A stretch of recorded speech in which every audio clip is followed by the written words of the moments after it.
The problems facing New Zealand's primary sector have been mounting at a rapid pace. So I think it's time for open hearts and open minds. Welcome to Sarah's Country for your Wednesday, where we ensure we bring you the matters that matter most to farming, food and fibre in Aotearoa, New Zealand. What many around the world continue to regard as paradise and would give their eye teeth to be here right now. But for many working in farming and growing these days, they don't seem to feel that way. Farming under pressure is a reality that this government are actively a part of. Now, don't get me wrong, open hearts and open minds is what we're about here on Sarah's Country. Of course, there is the incredible... we all want swimmable rivers and to reduce greenhouse gas emissions. We all want impeccable animal welfare and improved health and safety. But how there's people at the core of these businesses that we must always remember the well-being and profitability of. Getting up and spouting, hey tangata, hey tangata, hey tangata at a luncheon is feeling a little rich when the downstream effects of your race to win votes with forest and bird supporters feels malice towards people above all else. This government is aiming for pre-human levels of nature where it suits them. I know it sounds like I'm coming straight out the bat, but the finalised essential freshwater policy and statements released late this afternoon were a lot more stringent than what many expected it was going to land in May. 3:48 p.m. today, that baseline state for water quality has come to a scramble across our industry bodies to put out press releases that welcome it. Otherwise, they will find a shut door with a red or red-green government post-election. So as we've lined up Chris Allen from Federated Farmers to join us at the end of the show to explain top line as they are going through the detail, what it means in particular for winter grazing and exclusions from high country properties. I often dream of winning, a whopping lotto to buy a high country property, as many Kiwis I know would. $34 million this weekend, the lotto stakes, the second highest they have ever been. But I tell you what, if you're new to Sarah's Country live, engaging with our community on both serious topics, but we like a lot of fun chat. So I would love to know, wherever you are listening or watching live, wherever you can enter in the chat, what would you spend that $34 million on? A high country property does look like a dream for Tourism New Zealand or to our food marketers to portray our natural products, but it is turning into a lot of a nightmare for the farmers that are in those areas. But, lotto is lotto, and that's the thing. You get to choose whatever you'd like to spend your money on. So I'd love to know in the comments below. There's some bizarre things that you can try and put, because, of course, there's a traditional, you give it to charity, you'd set your children up, you pay your mortgage off, etc. Yeah, that's all good. Joel, I thought of one. I was thinking bizarre things. Mm-hmm. I think I'd pay for Dolly Parton to fly over and read my children a bedtime story. Oh, yeah? Are you going to pay for 2 weeks of quarantine? Yes. Yes. Well, yes. I mean, I was thinking in normal times, of course. Thanks for bringing that. You have some bizarre interests, Joel. What would you spend your money on? I know probably a flight home would be... Well... in a similar vein, I'd love to learn how to fly. Like, if I could just take a year or two, learn to fly, buy a plane with, a couple of million, I don't know. Would you go helicopter? No, I think I'd have to go like a fixed wing. I think that would be pretty cool. But we're talking 34 million. You could buy a jet. I could buy both. I could just buy both. Why not? Exactly. Very John Travolta of you. Fly your own private jet. Yeah.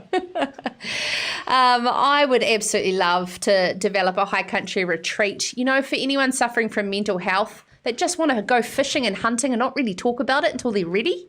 Wouldn't that be wonderful? And of course, you could get the urban kids out there and create like a bit of a Camp America, but of course in rural New Zealand. Now, coming up in Sarah's Country, after 7:20, shoppers are seeking to buy with their values and give them a warm and fuzzy feeling when they're purchasing to make a positive environmental difference with their dollars. KPMG's research and insights analyst Jack Keeys is going to share with us tonight his opinion on how we can build a clear national interpretation of regenerative agriculture. His contribution spans 45 years in land management and soil conservation across the Manawatū, Whanganui, Rangitikei and Tararuawith areas. After 7:30, Rooke is going to join us to share his wonderful and sometimes challenging journey walking alongside farmers as they navigated land use management over a past half century. Scanning numbers are down and metabolic issues are up across the country and across the North Island in particular. So we're going to be joined by Richard Hilson, vet out of Hawke's Bay, to get some advice and some tips on things to look out for. But first up in Sarah's Country, I'm honoured to have on the program Sir Don McKinnon, former Deputy Prime Minister of New Zealand and Minister of Foreign Affairs, now with the title of Chair of the New Zealand-China Council. And of course, New Zealand suspending its existing extradition treaty with Hong Kong is seeing a retaliation unfold. And I'd like to know his thoughts on how we balance New Zealand's values with our heavily reliance on our largest trading partner. All that up next on Sarah's Country. This is Sarah's Country.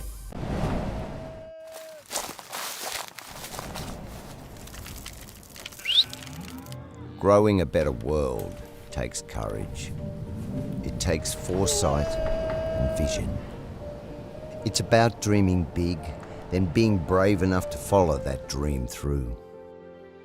To create a world where food is plentiful, soils are healthy and rivers run crystal clear.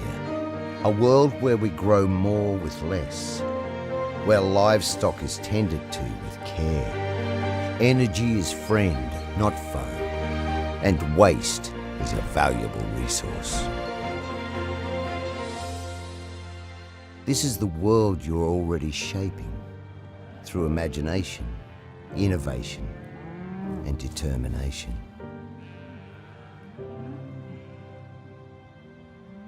So as small steps become huge leaps, you move boldly forward.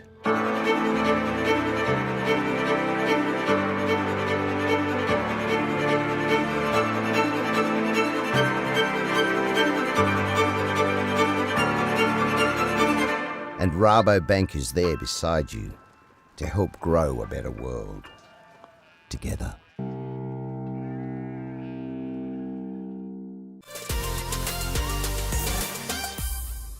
There's a new report out released yesterday on the New Zealand-China Council website that shows that trade patterns commissioned by the New Zealand-China Council have shown that there's data that New Zealand's export and import exposure at a country level is, of course, something that we should be keeping an eye on. The report is intended to be a fact base for the debate about New Zealand's economic reliance on China.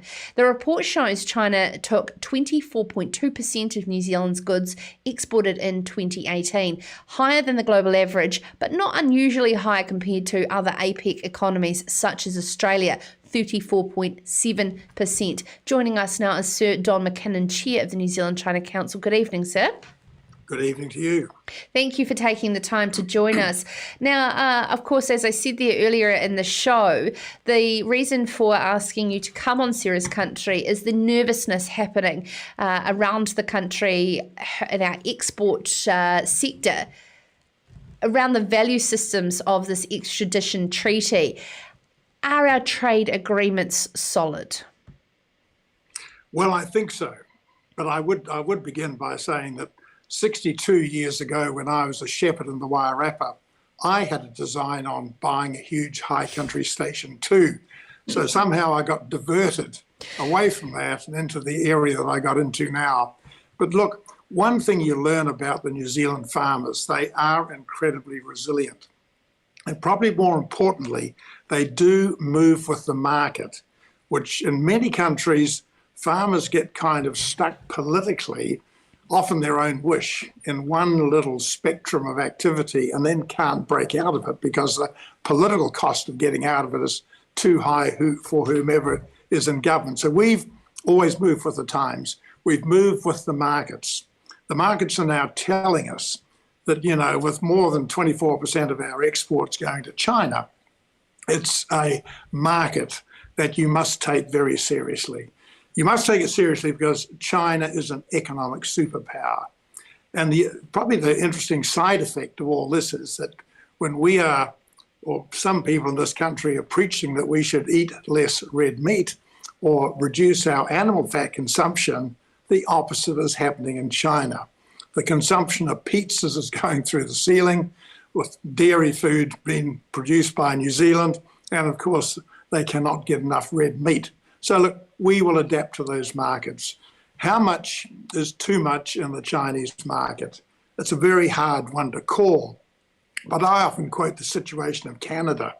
91% of Canada's exports go to the United States. That to me is a high reliance on a single market. Now, the United States is big, Canada's big. It's not quite the same as a small island state or small island states like New Zealand.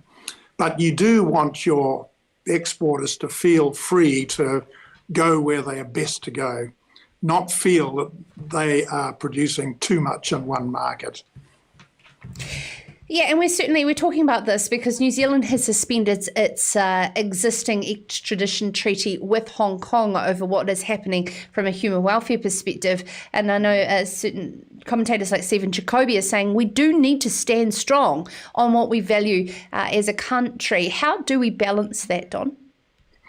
Well, look, we've always made it very clear to the Chinese, and I have one time as foreign minister, currently as the chair of the China Council, what our values are. Now, we don't just stamp our feet and kick in the windscreen or anything like that. We just say these are our values. And now that you, China, have encompassed Hong Kong to a greater degree in the field of law, which our legislators believe is outside the 1998 agreement, therefore it becomes difficult for us to adhere to that extradition agreement. Now, look, history shows, I think we've only tried to extradite 4 people from China as a country. I'm not sure they've asked for anyone to be extradited from New Zealand. Okay.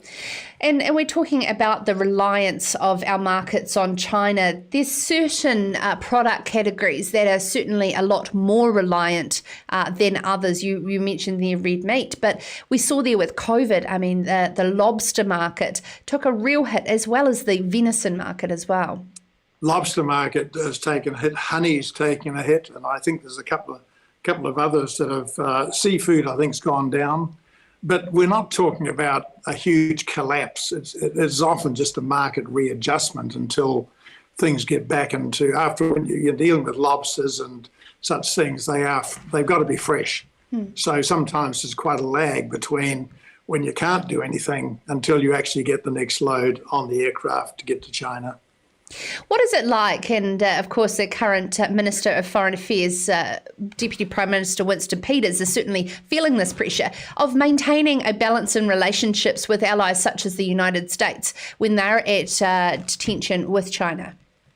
Well, we do have an incredible amount of experience as a small country dealing with delicate situations with large countries. We had 50 years of it dealing with either the United Kingdom or later the European Union. These were giants compared with us, but you just have to be relentless and don't deviate from your core values. Make it very clear what you're trying to achieve. Don't create a whole bunch of surprises. Don't give them a fright. And to some extent, I think our history of negotiation, which is really quite considerable because, when you trade with 160 countries around the world, you've got to have good trade negotiators, and we have. But all the time, ensure that you're not upsetting them in any unnecessary way. Continuing on trade, I would love to get your thoughts around these current trade deals with the UK post-Brexit and the European Union. What's your thoughts on how they're playing their tactics at the moment? Well, I'm not sure the UK really knows where it's going, having established the Brexit, but not having finalised the detail, and then trying to establish free trade agreements. And you probably know that they've taken or borrowed trade negotiators from New Zealand who were otherwise retired because they didn't have any of their own. They let all their trade negotiations be done from Brussels. So they're playing catch up. If I could say it in a simple phrase, on trade negotiations, the British are still clearing their throat. And Don, I'd like to take the opportunity to pick up on something that you said early on with regards to farming and navigating your business decisions, pan-government post-September, whoever is in. What would be your sort of advice to the farming industry at the moment of what the future could look like that's apolitical? Well, you've got a whole bunch of probably 300 political candidates running around the country all the time now. Make sure your own candidates in your own area know exactly what you, the farming community, are thinking about. What are the real problem areas you foresee? And don't exaggerate it, because they get very professional advice ultimately on what the issue is. But make it very clear. Farmers have, by and large, gone along with the clean green country, but they know it costs money every time they fence off a dam or fence off a creek, but they are getting there. And the main thing is they are moving in the right direction. It may not be at the speed that many people would like it to happen, but look, you're never going to satisfy everybody as long as you are doing your best given the circumstances. Yeah, no, great advice. Thank you so much, Don McKinnon, Chair of the New Zealand China Council. And while I've got you there, Don, you did leak out that you might be interested in lining up for a high country station. But I've got to ask you, in terms of your music taste, I was mentioning Dolly Parton there before. Are you a bit of a Dolly fan? I was always more of a Whitney Houston fan. Oh. She was my favourite. Oh, isn't she? And will go down in history as one of the greatest voices of all time. She was. Yeah, absolutely. Thank you so much, Sir Don McKinnon, Chair of the New Zealand China Council. And of course, New Zealand's sort of suspension of our extradition treaty is what is leading to some fears around how solid our trade agreements are with our largest trading partner, China. Now, coming up in Sarah's country, we are going to head back to to Foxton Beach. We were there last night to a retired Horizons regional councillor and land manager, soil conservator, all man that's been involved in walking beside farmers, and they changed their land use over the past 45 years. Joel is shaking his head. I have stuffed that up, and we are heading to hear from Jack Keeys from KPMG. My apologies. As I was just saying there before, that was Kevin Rooke, who will be joining us after 7:30. Up next on Sarah's Country, we're Agrifood Research and Insight Analyst from KPMG. Jack Keeys is going to join us next live on Sarah's Country to discuss his latest pulpit in Farmers Weekly around his thoughts on how we can create a framework for regenerative agriculture to capitalise on consumers' values. All that up next on Sarah's Country. This is Sarah's Country. Balance has its own team of innovation specialists. It's our job to lead the way, working with some of the most cutting-edge science and research. We've got partnerships with some of the best suppliers in the world, so our farmers get the very best products for New Zealand farms. And in every region across the country, the conditions are very different, and farmers and growers' needs are too. That's why we're always looking for solutions that are just right, like here at our Huntly Service Centre. And here in Canterbury, we've got a self-service silo, so I can pick up fat when it suits me. And here in Morrinsville, we've got a world-class mill. That means that we can safely deliver our customers with the freshest, highest quality feed and minerals. It's about putting the customer first, because that's what drives our business. We've been focusing on faster turnaround of orders. We've got to get the right products to the right places at the right times. Here in Taranaki, we've got New Zealand's only urea manufacturing plant. It's where we create our premium sustained fertiliser.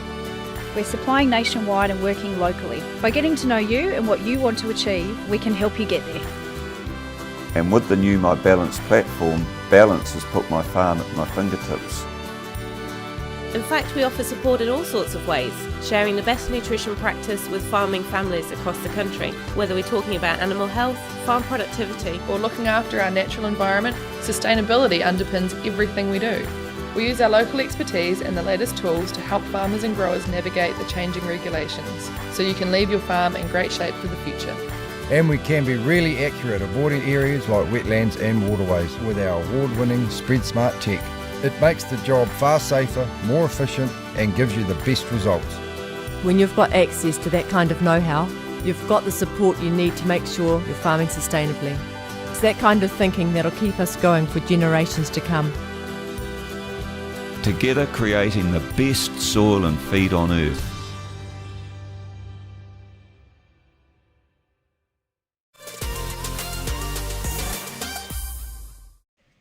Loving your comments rolling in wherever you are watching, listening live to Sarah's Country. Now, Anthony has said that he would buy a nice winery in Central Otago with a nice car, Joel. He reckons that instead of burning through 34 million, he'd, of course, be, make the money work for him and live off the interest. Very smart. Michael said employ young people to enable them to learn how to fit into our community while they work assisting charities, environmental projects in rural communities. That's a great idea, Michael, because the thing is all well and good getting people from the city to come and do these jobs, but the isolation is something they've never experienced before, and the sense of community is what actually creates a wonderful working environment, and a sense of being a part of it by assisting in charities and environmental projects is fantastic. So great, keep the comments coming through. We're talking about how you divvy up that $34 million, the second largest lotto win in history. Now, joining us in terms of shopping behaviours, shoppers around the world are making more buying decisions based on the warm and fuzzies that they get from each and individual purchase, where they feel that they are making an environmental difference with that purchase. Of course, regenerative agriculture is hot on the menu here in discussions around Fit for a Better World, a primary sector council vision and strategy and roadmap from our government, and one man who believes that we need to get right in behind this. But looking to examples to frame it up is Jack Keeys, joining us now from KPMG. Good evening, Jack. Good evening, Sarah. Now, you've seen here in the pulpit out in this week's Farmers Weekly about the key topics in the Fenwick Forum, coordinated by the Aotearoa Circle. Could you please explain what that was and some of the messaging that came out of that event? Yeah, absolutely. So that was hosted a few weeks ago now, and the purpose of the event was to bring together leaders from right across the industry and use it as essentially a bit of a think tank workshop to pull together what the main priorities should be for the industry moving forward as we're about to move into the next sort of election period. And two of the really strong themes that came through in both of the agriculture workshops and workshop streams were regenerative agriculture and a national food strategy. Okay, and of course, COVID-19 and being COVID-free is being bandied around as well as a point of difference for New Zealand's produce. But of course, regenerative agriculture is coming under attack by a lot of New Zealand farming communities that believe we are already regenerative. How do we start to frame up this conversation and this label that people are so crying out for? Yeah, exactly. And that's where the challenge lies, is that I think that sometimes we're having the conversations at the wrong levels. And so when we're talking about regenerative agriculture and the purpose for it, we need to think about why we're actually doing it. And essentially the purpose is for the consumer. So if we're having conversations around tillage practices and plant residues, a consumer picking up a tub of ice cream in the supermarket isn't really thinking about that. And so those level of conversations are very important, but what we first need to understand is what does the consumer care about? And those are the stories that should be in the headlines. Save the details, the committees and the framework afterwards. I'd love to know, Jack, what is your role with KPMG in insights and research in the agri-food industry? So what you're seeing in your day-to-day job?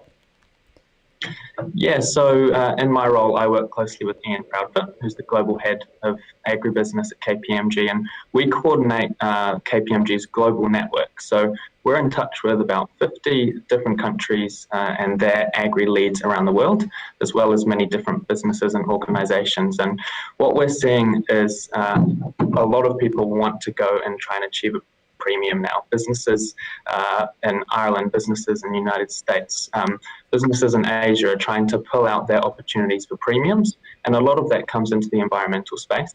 And that's where it's really important that rather than get stuck behind arguing about detail again here in New Zealand, there's an opportunity for us to move a little faster in the regenerative ag space, because as you pointed out just before, Sarah, we're already leaders in it.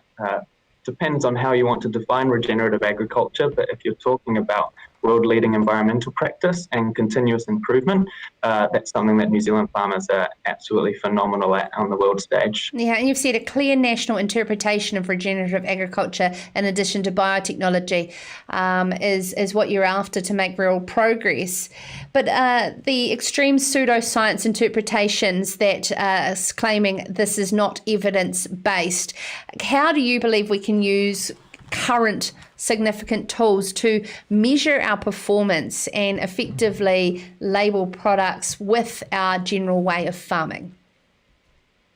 Yeah, so some very good scientists in New Zealand have got concerns with regenerative agriculture, and that's completely understandable because there's some definitions of regenerative agriculture which would require practices which are less efficient and less environmentally friendly. But I guess the Collins Dictionary definition of regenerative agriculture is a great one, and it develop and improve to make more active, successful, or important.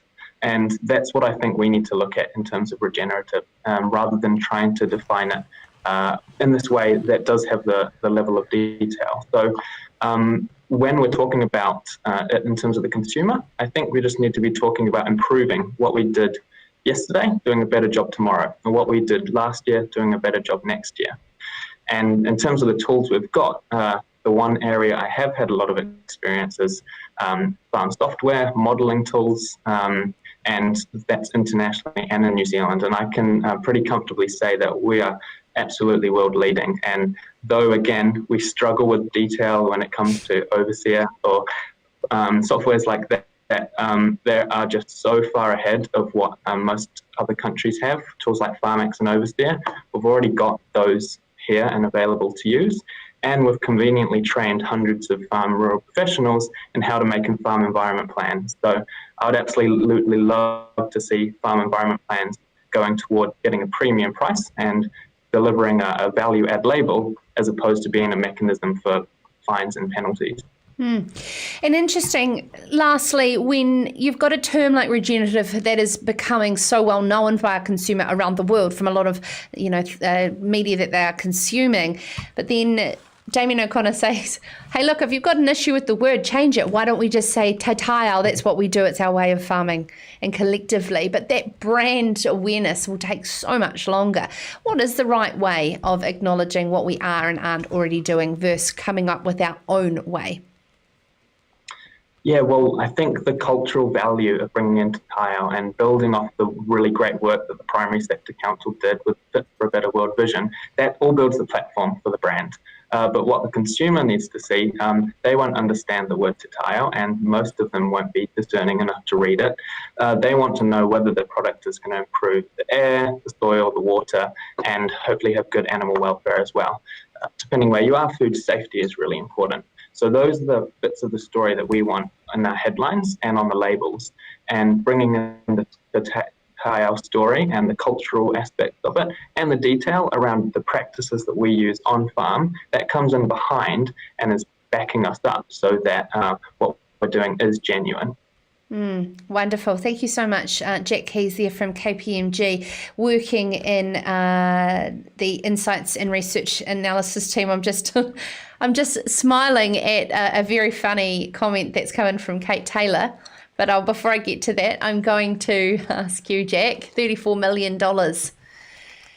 I mean, to be in such a high position, you'd have such a large student debt, I'd imagine, of all the degrees you've got to get to that job. Well, conveniently, quick shout out to anyone who wants to get into agriculture. There's a lot of scholarships, and we could do with some more top quality talent coming into the sector. So conveniently, my student debt isn't too high, so I'm going to be investing in the High Country Station with you and Don. Mental health retreat sounds brilliant to me. Awesome. I think a syndicated New Zealand-owned High Country Station that everyone feels a part of, that's different from a national park, of course, or the equivalent. Thank you so much, Jack Keeys, joining us there. Count me in. Thanks, Sarah. Now I've got a few pouring through. I need to get to Kate Taylor. She's really looking forward to hearing from young Mr. Rooke, extremely knowledgeable man. But Kate has said, Joel, that she would love to surprise people. She'd just randomly go around and pay for school buses, camps, new sports courts, boost community assets, pay some of her friends and her sister's mortgages. She'd just go around like the Tooth Fairy or Santa. But then she does say, it might be a bit hard to hide her new silver Porsche 911. Yeah, I mean, it seems like a nicer idea than just me buying a plane. But yeah, that would be really nice to see. Yeah, it's funny everybody's just got that one car. Yeah, that one vehicle that I'll do all this amazing charity thing, but I'll get myself this wee treat. Oh, absolutely. Jock said he'd buy a good size run block and convert it to deer in trophy hunting, and need a helicopter. Well, Joel going to learn to get his helicopter license for you, Jock, and a grunty jet boat. Need an island somewhere hot too. You don't want much, do you, Jock? Just to drink margaritas, swim and sunbathe. Yes, certainly. Set my family up with some stuff too, and just have a good time till the money runs out. Absolutely. I can hear the margaritas chinging. Nice work, Jack, from Thomas watching, and Hannah Carter also says awesome work, Jack. That was very inspiring having Jack Keeys there. It's just showing what's coming through the industry in terms of bright minds and understanding it from a holistic perspective from the farm gate all the way through to the consumer. There's a lot of opportunity for anybody who wants to come into the sector to succeed beyond their imagination, I strongly believe. Now, coming up after the break, as Kate has alluded to, we are going to talk to retired Mr. Kevin Rooke, who has retired to Foxton Beach. He's looking forward to doing a bit of white baiting after 45 years working in land management and as a soil conservationist through the Rangitikei, Manawatū, Whanganui area, and his journey from the 80s subsidies coming off and the challenges that farmers have faced to where they are today is a great yarn. All that up next on Sarah's Country. This is Sarah's Country. Every morning, Kiwi farmers wake up to produce high quality food. Yet, every night, some Kiwi families are going to sleep hungry. Meet the Need is a charity founded by farmers, and it's here to change all that. We're about New Zealand farmers feeding New Zealand families by donating a small part of what we grow when we can. You can help us make sure no one in New Zealand goes to sleep hungry again. Visit meettheneed.org and follow us on social.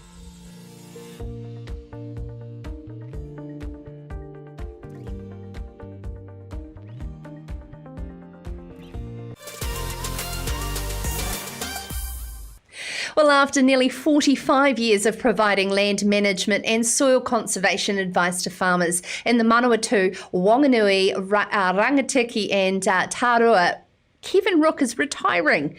Colin Williscroft from Farmers Weekly dived into Kevin's half-decade career in helping farmers navigate being a part of the changing farming landscape. You can read more at farmersweekly.co.nz or in this week's newspaper. Freshly retired to Foxton Beach, Kevin joins us now. Kevin, I would love to understand the days when I was freshly entered into this world, the 1980s. What was it like back in the day when subsidies were removed from farming? Well, I started in my career in 1975, and in those days there was subsidies for land clearance, stock retention, weed spraying, and so on and so on. And we were promoting wise land use, erosion control, water quality, and we found that we were sort of butting our heads against people or farmers that were developing areas of land that was probably best not developed.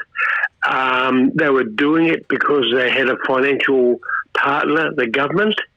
And I'm afraid, when the subsidies came off in the mid-80s, farmers lost a financial partner, if you like, in developing what I would consider tiger country.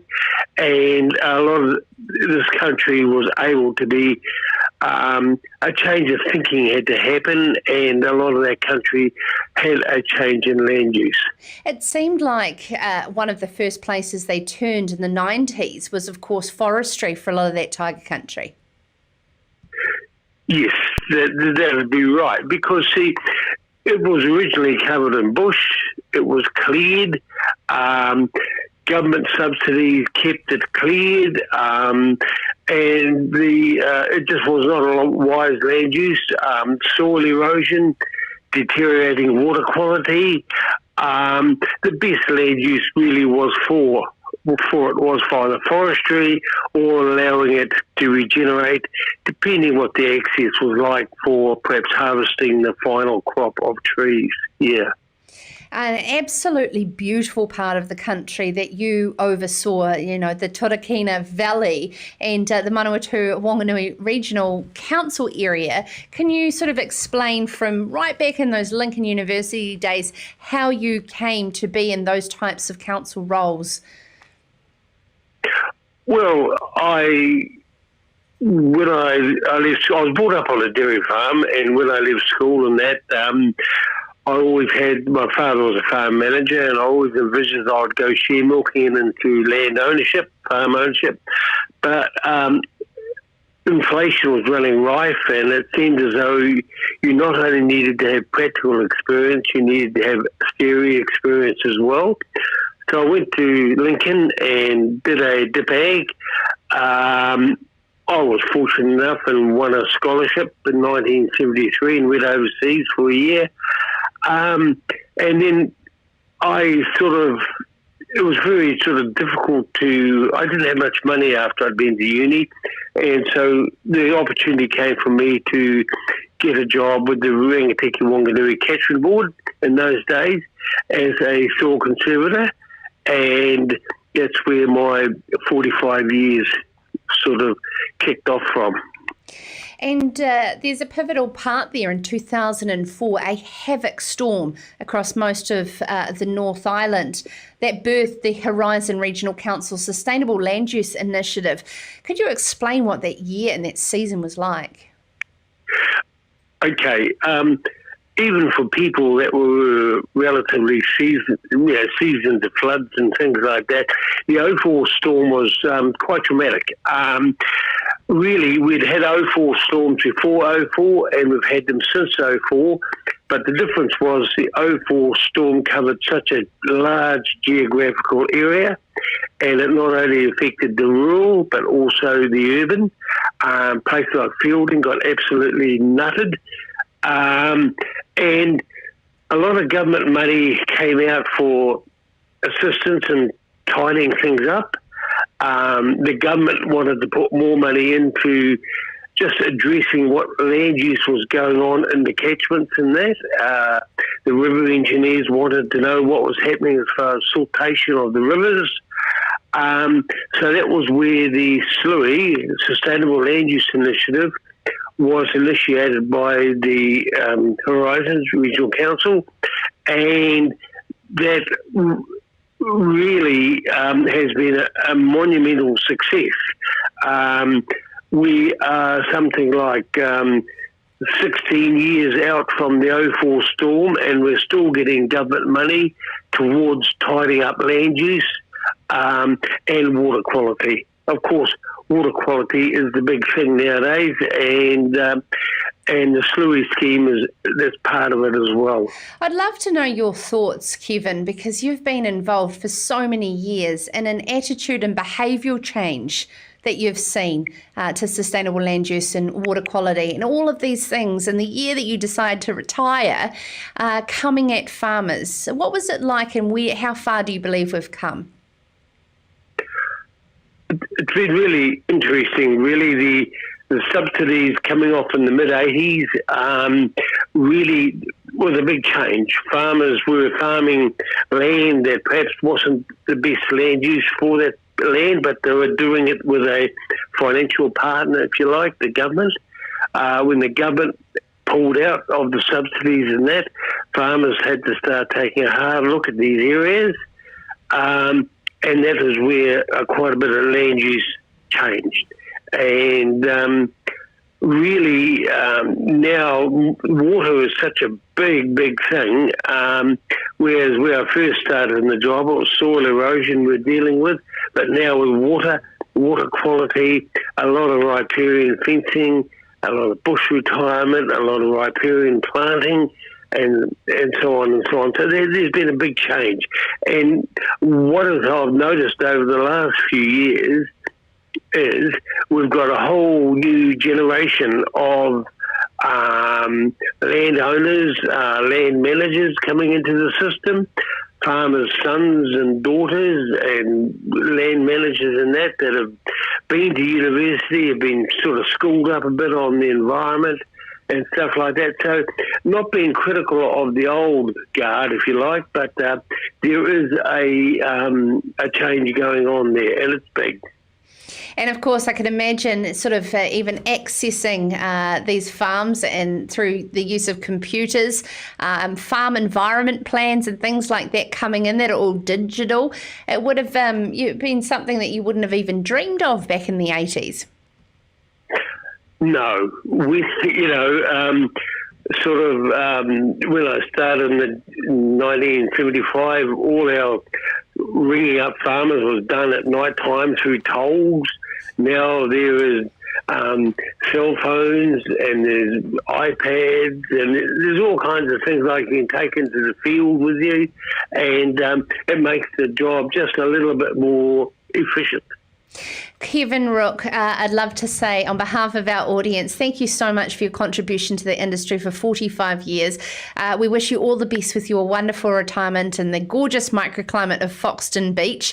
How's it been since you've hung up the hook, and what are you starting to look forward to enjoy going forward? Well, yeah, I've always had a batch down at Foxton Beach for about the last 12 years, but we bought another property probably about 6 weeks ago, and we shifted into here about 3 weeks ago. And it's got a magnificent garden which I really love, and it's just good to be down here. And the white baiting season's not very far away. Oh, good on you. Yeah. I wish you all the best with that catch come this season, Kevin. Absolutely. Thank you so much for taking the time to join us. Kevin Rooke has been dedicated to sustainable land management, and particularly his latest role with the Horizon Regional Council. Now, coming up after the break, we're going to be joined by vet Richard Hilson from Hawke's Bay. Scanning percentages are back, but also metabolic problems are on the rise. All that coming up on Sarah's Country. This is Sarah's Country.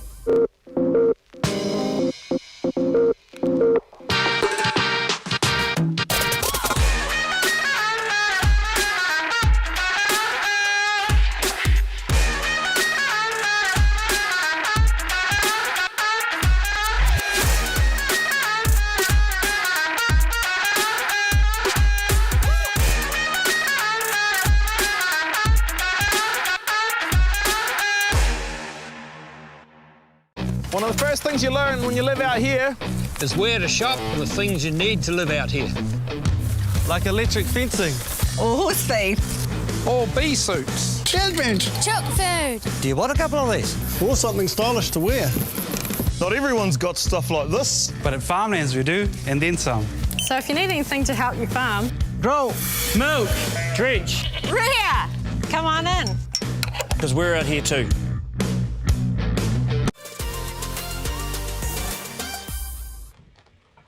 With scanning percentages down and animal health problems increasing, the hangover of an extended drought in the lower central North Island has left many farmers with a headache they could do without. Colin Williscroft from Farmers Weekly has done a survey of vets across the region, as well as sheep scanners, to deep dive into the issue. More at farmersweekly.co.nz or in your Farmers Weekly newspaper that's out this week. Vet Services Hawke's Bay Managing Director Richard Hilson joins us now to give advice to farmers navigating the animal health challenges. Richard, there's plenty of fresh grass for production in the recent times, but the flip side of that for some farmers is not so great health-wise. Could you further explain? Oh, well, I think it probably still depends a bit where you are. That there is some greenery, and I think probably everyone's got a bit of green, and some people have got enough green. So yeah, partly it's just getting enough feed into animals would be the first instance. I think the thing that piqued a bit of interest lately is the amount of milk fever that we're having with ewes. And to be honest, just lately probably not really getting the responses we like in terms of treating them either. It's a bit complicated, I think, by the ewe condition. Okay, so talking about getting as much feed into them as possible, what is the sort of change nutrient-wise when you go from such a sort of devastating drought condition and the mineral makeup that is creating some of these problems when you get that flush? Generally, it's a reasonably sort of gradual thing. I mean, you've got no grass, and then suddenly you've got some grass growing, so the animals are getting a chance to adjust their diet. There's probably some of it's actually man-made. There's animals on a real variety of supplements, and clearly we were really low in supplements. So people are mixing and matching a little bit, and so at those sort of periods, we've actually got problems with severe dietary changes, like maize suddenly starting or suddenly stopping, swapping from lots of maize and silage to chucking in some fruit or something, which there's been a bit of that around. So those are issues you create because you just upset their guts. Yeah, and particularly grain as well was being pushed heavily, but the transition onto grain must be transition off it as well. Yeah, transition off is not too bad sometimes. In a normal season, you can do it pretty much at a flick of a hat. It's not really a big issue. But I think we have just recently, this last few days, we've had at least one property locally that's induced a bit of milk fever by doing that. So it is something to watch out for. So that the issue now we've got with milk fever is really about the things that are happening in the short term for animals. Ewes that are coming in preset stocking, be vaccinated, it's probably spending a little bit long off pasture. They're not really set up to be long off pasture because they're not necessarily in great nick, and they need to get back out as quick as they can, basically. What about with regards to mistaking diseases for different things? What are some of those signs that farmers should be looking out for? Depends a bit what you're looking for, to be honest. I mean, the amount of diseases hasn't gone away. I think as an example, if you're scanning, you're not that likely to see sleepy sickness. It's much more likely that what you're looking at if you've got a ewe down is milk fever.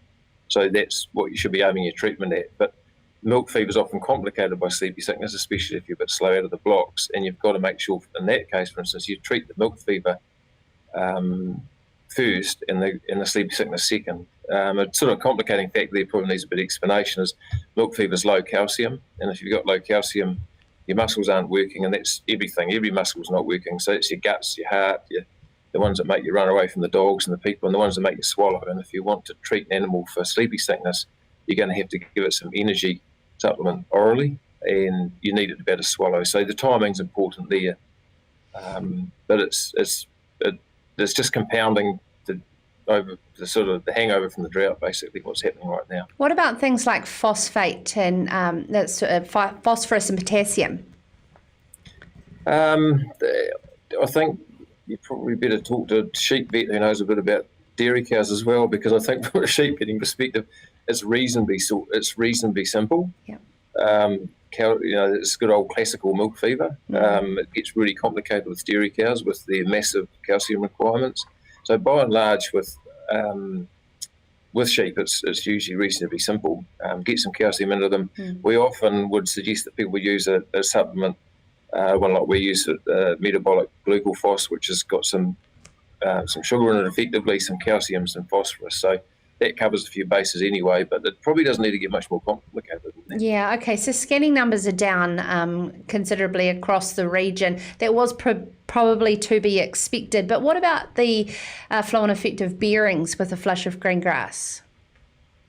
Not too bad, to be honest. The survey that we did 15 odd years ago, bearings are a big deal when you got lots of triplets, and pretty big deal when you got lots of twins, and not a big deal when you got many singles. And the effect when you load it, take it right the way back, the scanning is well down, so the risk is down. There's virtually no triplets locally. The twin numbers are well back, so the absolute number of bearings is going to be low. And there's not a lot of, the sheep aren't eating big gutfuls of grass. And that was the thing we've always been aware of with bearings, that if ewes are filled up with grass and lambs and fat and urine, that something's got to give, and it'll tend to be the back end. They are not full up with grass, and a lot of them aren't full up with lambs, and they certainly aren't fat. What are some of those management changes that you've seen in the past, say, 5 to 10 years, Richard? I mean, this is certainly Hawke's Bay's not first rodeo when it comes to dry conditions, that farmers have implemented earlier that has resulted in better sort of animal health outcomes in these circumstances. Oh, they just made early decisions, basically. And that's right across the board. We're not just talking sheep farmers, it's pretty much everyone. People, you've got a bit of crystal ball gazing. I guess there's people who are even better at that, using other management tools like FarmX, or they've got a second opinion. There's another set of eyes across the farm. But people who commit to, in this example, sheep, to tupping period, basically, like getting animals used to grain, if that's what they're going to use, or pellets, making sure they've got some bulk as well, so making sure that they've got good quality silage. A lot of guys locally, or not lots, quite a few now, starting to use brassicas, putting those in specifically for tucker. So there's a real range of things, but I think, when you look back at it, we do generally get a drought about every 4 or 5 years. If it's not a drought, it's the next best thing. And once you start thinking like that, you really need to create a bit of resilience by just creating a system that can cope with that. I've got to be careful not to belittle what's happened to a lot of people who got caught here, but it's 7 years since our last drought, and a lot of us are caught napping. It's not just not the farmers, it's the whole lot of us. It was bad. Yeah. And a lot of learnings to take forward, I'm sure. Absolutely. I actually enjoyed the article in the latest Farmlander of Waihu farmer Erin Train and her supplementary feeding that she decided, nope, bugger it, and got onto it. And it sort of started to see her through, and she started to navigate that. So, there's a lot of great advice around there, and a lot of people out to help as well, Richard, as well, across the board. Yeah, well, that was interesting. I saw that article too, and I thought I could identify with that a bit, because when you make a decision, it's a positive thing. If you don't make it, it's negative. And she made a decision about the feeding, and obviously made quite a commitment to doing it. She, she bought a lot of tucker, and the ewes took to it well. But something about feeding, knowing you're feeding the animals and adding something to it, and you're getting something back out of it. To have them chasing the bike, and they're not.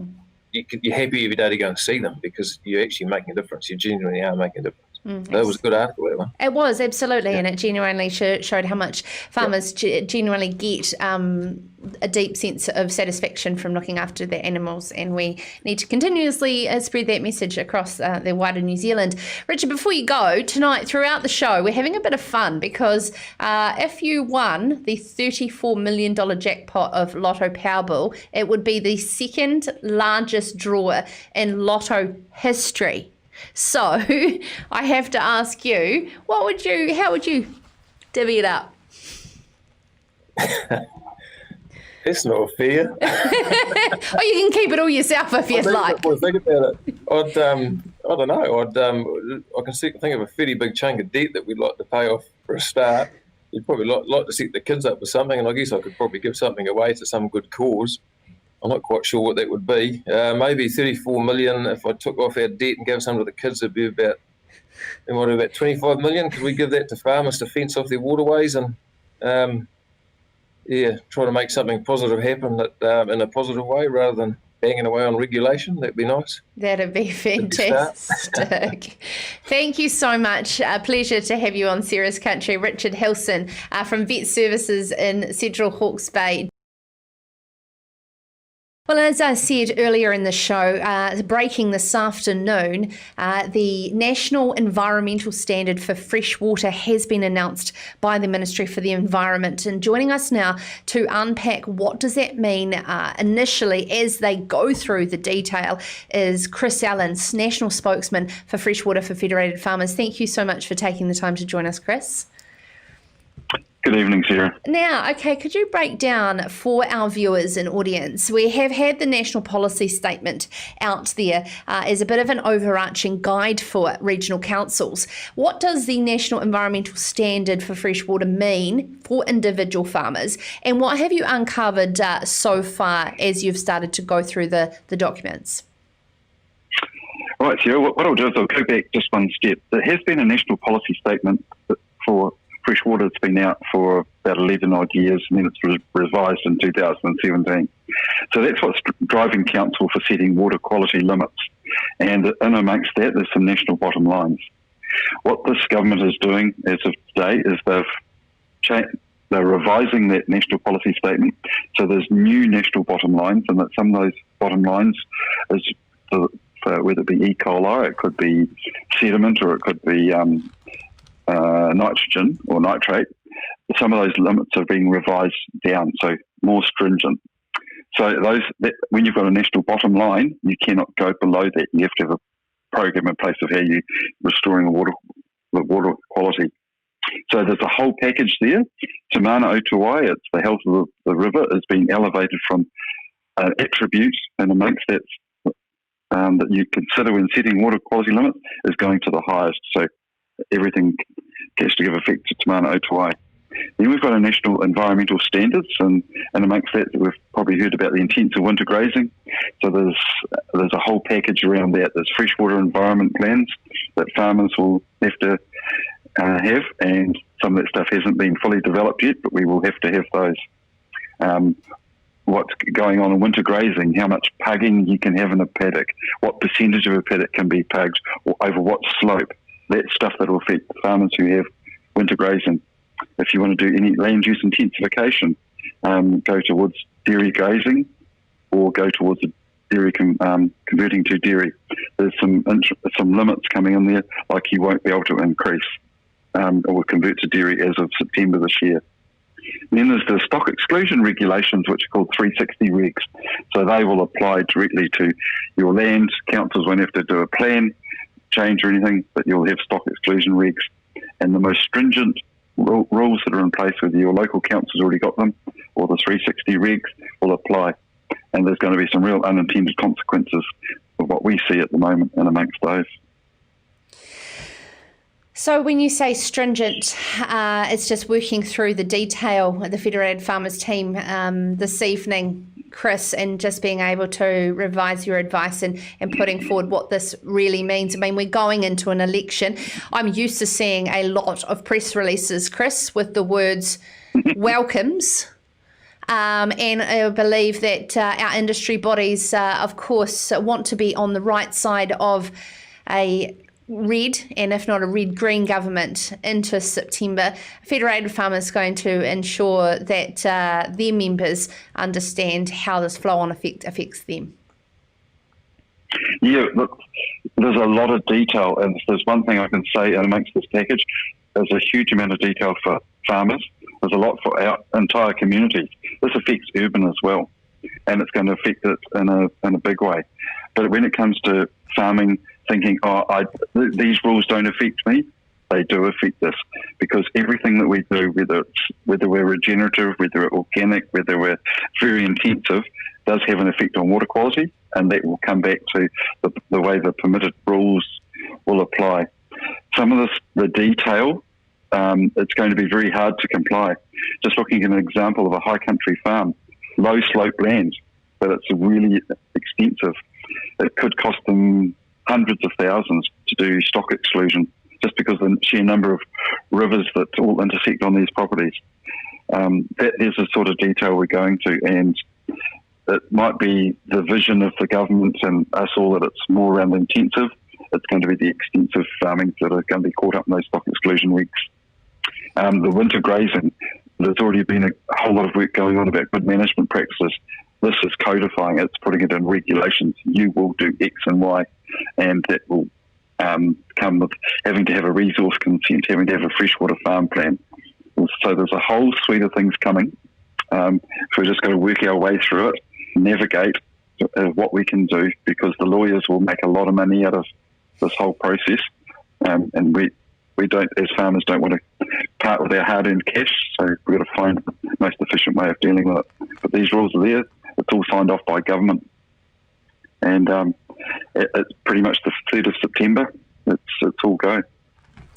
Thank you so much for taking the time to join us to add that very vital and important part onto Sarah's Country this evening. Chris Allen, National Spokesman for Freshwater for Federated Farmers.